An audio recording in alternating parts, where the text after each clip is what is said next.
محفل میلاد النبی صلی اللہ علیہ وسلم کی حقیقت کیا ہے، ضرورت کیا ہے اور تقاضے کیا ہیں، اس حوالے سے کچھ گزارشات عنوان گفتگو رہیں گی۔ دعا ہے اللہ تبارک و تعالی اپنی ناراضگی والے جملے سے محفوظ فرمائے، اپنی رضا والی بات کرنے کی توفیق عطا فرمائے۔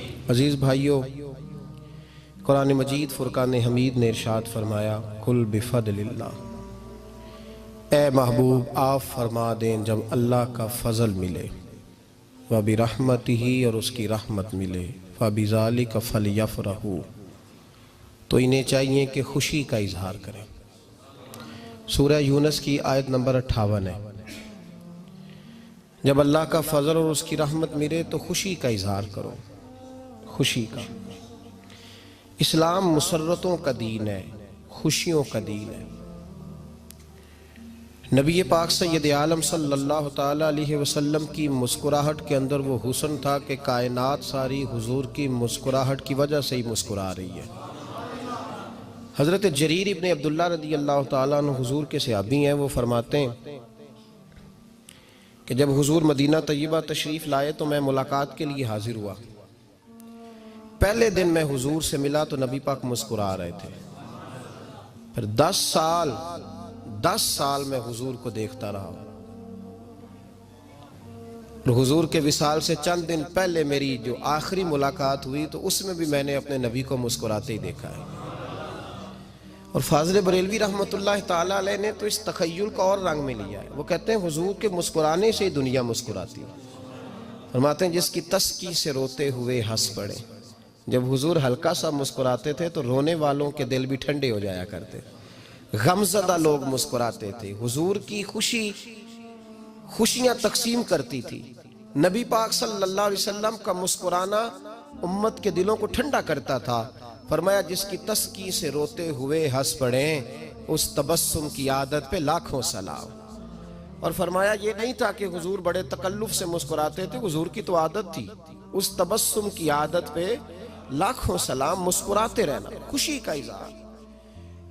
اسلام بہت ساری چیزوں کا انسان کو پابند کرتا ہے، حدود و قیود میں رہنے کا حکم دیتا ہے۔ صحابہ کرام علیہم رضوان کے ہاں شادی کے موقع پر بارات لے کر کے جانے کا کوئی رواج نہیں تھا۔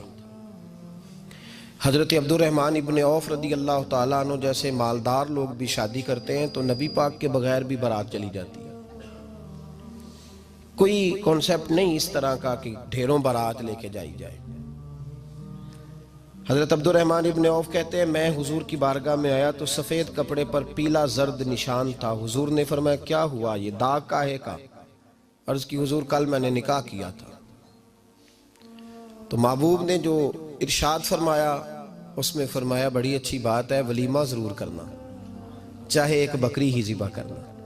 بارات نہیں لے کے جائی جاتی تھی، ولیمے کا حکم دیا۔ اور بخاری میں نبی پاک نے یہ بھی فرمایا جب تمہیں کوئی ولیمے کی دعوت دے تو جایا کرو۔ اچھا، اب شادی کے موقع پر جو بارات لے کے جائی جاتی ہے تو اگرچہ حضور کی سنت نہیں لیکن اسے ہم حرام نہیں کہتے، اسے ہم ناجائز نہیں کہتے، ہم نہیں کہتے کہ یہ تو نے غلط کیا۔ اگرچہ لے جانا حضور سے ثابت اس مروجہ انداز میں ثابت نہیں اس طرح ہمارے ہاں جاتے ہیں، لیکن ہم پھر بھی اسے ناجائز۔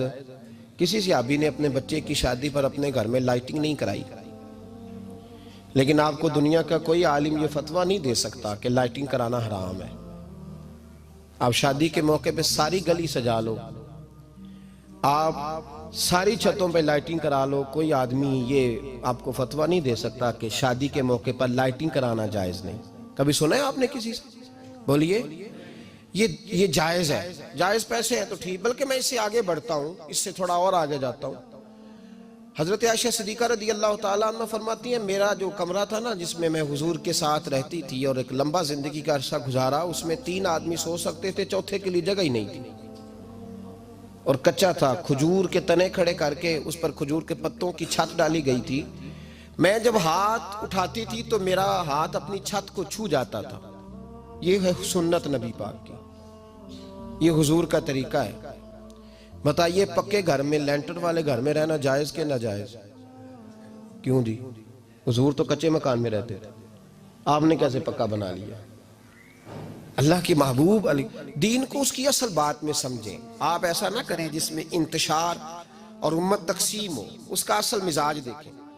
مہندی کے موقع پہ اگر کوئی آدمی 6 دیگیں دال چاول کی پکاتا ہے تو منع نہیں، جائز پیسوں سے پکائے.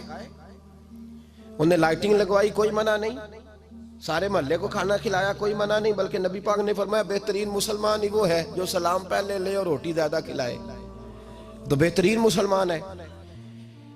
ناجائز کیا ہے؟ ناجائز ہے شادی کے موقع پر بینڈ باجا بجانا، اس میں رقص کرنا، اس میں بھنگڑے ڈالنا، عورتوں مردوں کا اختلاط ہونا، عورتوں کی مووی بنانا، یہ چیزیں ناجائز ہیں. تو جو ناجائز ہے اس پہ پابندی لگائی جائے گی. جو جائز ہے اس کے بارے میں یہ کہا جائے گا کہ بھائی احتیاط کی جائے، سنت کی طرف دیکھا جائے تو بہتر یہی ہے. لیکن اگر کوئی کسی آدمی کے پاس جائز پیسے ہوں، وہ 100 کنال کے گھر میں رہے، اگرچہ سنت یہ نہیں، پر یہ تو کوئی فتویٰ نہیں نہ دے سکتا کہ حرام ہے تیرا 100 کنال کے گھر میں رہنا، کہ ہے فتویٰ کہیں آپ نے سنا. تو ہمارے ہاں تکلیف کا معاملہ یہ ہے. دیکھیں میرے بھائی، کسی بھی صحابی نے، بڑے درد کے ساتھ بات کر رہا ہوں اور یہ میرا درد ہے، میں درد سے اپنے دل کو، اپنے ایمان کو حاضر ناظر کہہ کے بات کر رہا ہوں. امت بٹ جاتی ہے ہر موقع پہ یار، ہر جگہ ہی تقسیم ہو رہی ہے امت مسلمہ. ہر روز کچھ نہ کچھ فتوے ایسے مل جاتے ہیں جس میں دراڑیں پڑتی ہیں. کسی صحابی نے کسی مسجد کے اندر اشتہار چھپوا کے اعلان کرا کے درس قرآن کرایا ہے کبھی؟ سیرت النبی کا جلسہ، ختم بخاری، مدرسے کا دستار فضیلت کا جلسہ، آپ نے اشتہار پڑھے ہیں نا یہ سارے مکاتب فکر کے؟ ہوتے ہیں کہ نہیں ہوتے؟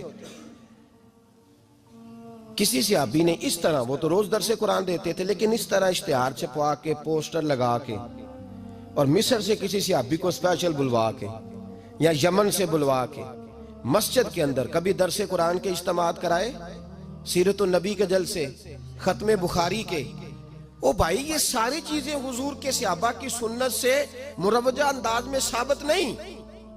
مجھے بتا میرے بھائی، میں درد کے ساتھ تجھ سے سوال کرتا ہوں کہ سیرت النبی کے جلسے میں تو پشاور سے مولانا بلائے، پنڈی سے بلائے، تو گجرات اور کراچی سے لوگوں کو بلا کر کے اگر سیرت کا جلسہ کرائے، اور تو اس میں ایک آدمی کو کراچی سے بلوایا جا رہا ہے تو تو نے اس کو 20,000 کی ٹکٹ بھی دی، اور اشتہار پہ بھی جلسے پہ خرچ ہوا، پھر لنگر بھی پکا، کھانا بھی تو نے کھلایا، نہ تجھے کوئی بیوہ یاد آئی، نہ تجھے کوئی مسکین یاد آیا، نہ تجھے کوئی غریب یاد آیا. حالانکہ کہنا چاہیے تھا نا یہ جو ₹1,00,000 لگ رہا ہے کسی بیوہ کی خدمت کر دینی چاہیے، یتیم کو دے دینا چاہیے. درد کے ساتھ بات کر. سوال میرا یہ ہے کہ وہی کام جو سیرت کے جلسے میں ہوتے ہیں، پہلے تلاوت ہوتی ہے، پھر نعت ہوتی ہے، پھر کسی عالم کا بیان ہوتا ہے، وہی کام صرف نام بدل کے کیا جائے، عید میلاد النبی نام رکھا جائے صلی اللہ علیہ وسلم. یہ میں آپ کے ذہنوں پہ دستک دے رہا ہوں، تقریر نہیں کر رہا، صرف دستک دے رہا. او بھائی دیکھو، ایک آدمی وہی کام نام بدل کے کرے تو جائز ہے، اور اگر اس میں نبی پاک کے میلاد کا نام رکھ لیا جائے یا نعت کا نام رکھ لیا جائے تو پھر مجھے اجازت دے میں تجھ سے سوال کروں کہ صرف تجھے حضور کی تعریف پوری لگتی ہے؟ پھر مجھے اجازت دے کہ میں تجھ سے پوچھوں کہ صرف تجھے نعت اچھی نہیں لگتی؟ پھر مجھے اجازت دے کہ میں تجھ سے پوچھوں کہ تجھے صرف رسول اللہ کے قصیدے اچھے نہیں لگتے؟ دے مجھے اجازت کہ میں تجھ سے سوال کروں کہ جہاں ذکر رسول کی بات آئے وہاں تو پریشان کیوں ہوتا ہے؟ تجھے پتہ ہی نہیں یہ تو وہ ذکر ہے کہ رب فرماتا ہے تم بیان کرو نہ کرو وَرَفَعْنَا لَكَ ذِكْرَكَ، محبوب میں نے خود تیرے چرچے ساری دنیا میں بلند فرما دیے. اور نبی پاک نے پوچھا حضرت جبریل سے کہ چل جبریل تو بتا میری امت کو پتہ چلے رب نے میرا ذکر کیسے بلند کیا ہے. تو جناب جبریل کہنے لگے محبوبہ رب فرماتا ہے میرے نبی سے کہہ دے جہاں جہاں تیرے رب کا ذکر ہوگا وہاں وہاں تیرا بھی ذکر ہوتا رہے گا. یہ تو محتاج ہی نہیں کسی کا. اتنی جلدی لوگ بپھرتے ہیں. اللہ فرماتا ہے قل بفضل اللہ وبرحمتہ فبذلک فلیفرحوا. محبوب ان سے کہہ دو جب اللہ کا فضل ملے، جب اللہ کی رحمت ملے تو خوشی مناؤ. تیرا نہیں مجھے پتا، مجھے تیرا نہیں پتا، لیکن مجھ سے اگر تو پوچھے تو کائنات میں رب کا سب سے بڑا فضل بھی محمد مصطفیٰ ہی ہے، اور سب سے بڑی رحمت بھی محمد مصطفیٰ ہی ہے. وہ دو عالم کی رحمت تھے، وہ جہاں چاہتے وہیں رہتے، یہ تو ان کی مہربانی ہے کہ یہ عالم پسند آیا۔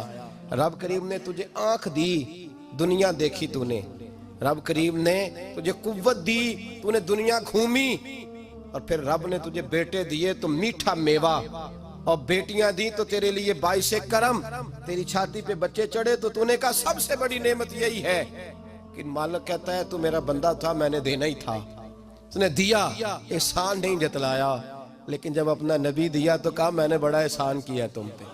لَقَدْ مَنَّ اللَّهُ عَلَى الْمُؤْمِنِينَ إِذْ بَعَثَ فِيهِمْ رَسُولًا، میں نے تم پر احسان کیا ہے۔ کون دیتا ہے کسی کو محبوب اپنا؟ نہ جانے رب نے یہ کیسے گوارا کیا۔ لَقَدْ مَنَّ اللَّهُ عَلَى الْمُؤْمِنِينَ إِذْ بَعَثَ فِيهِمْ رَسُولًا، اتنا بڑا فضل، اتنا بڑا فضل، فضل بھی حضور۔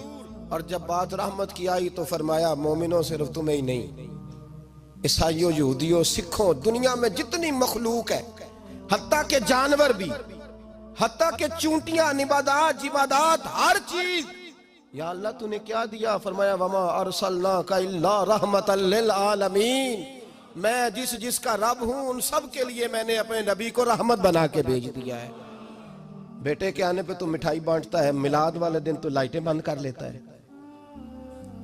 بیٹے کے آنے پر تو حلوائی بٹھاتا ہے، اور نبی پاک کے نام کی لائٹیں لگی ہوں تو پریشان ہوتا ہے۔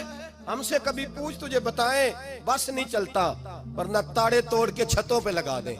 بس نہیں چلتا، فرشتوں کو بھی کہیں آؤ ہمارے ساتھ شامل ہو جاؤ، آمد مصطفیٰ مرحبا مرحبا کا نعرہ لگانا ہے، ہمارا بس نہیں چلتا، ورنہ دنیا کی ساری نعمتیں بچھا دیں اور لوگوں کو بتلائیں کہ اصل تو خوشی منانے کا دن ہی آج ہے جب اللہ نے ہمیں اپنا پیارا رسول عطا فرمایا ہے۔ اور ہمارے امام تو کہتا ہے میلاد نہ کر، ہمارے امام نے تو کہا حشر تک ڈالیں گے ہم، حشر تک، یہ 2-4 دن کا تو پروگرام ہی نہیں ہمارا، حشر تک ڈالیں گے ہم پیدائش مولا کی دھوم، اور مثل فارس نجد کے کلے گراتے جائیں گے، خاک ہو جائیں عدو جل کر مگر ہم تو رضا، دم میں جب تک دم ہے ذکر ان کا سناتے جائیں گے۔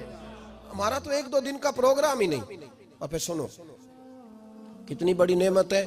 حضرت عباس سے کسی نے کہا تھا اللہ کی سب سے بڑی نعمت، تو بخاری اٹھانا، فرمانے لگے محمد نعمت اللہ، بخاری ہے بخاری، فرمایا محمد اللہ کی سب سے بڑی نعمت ہے، صلی اللہ، یہ سب سے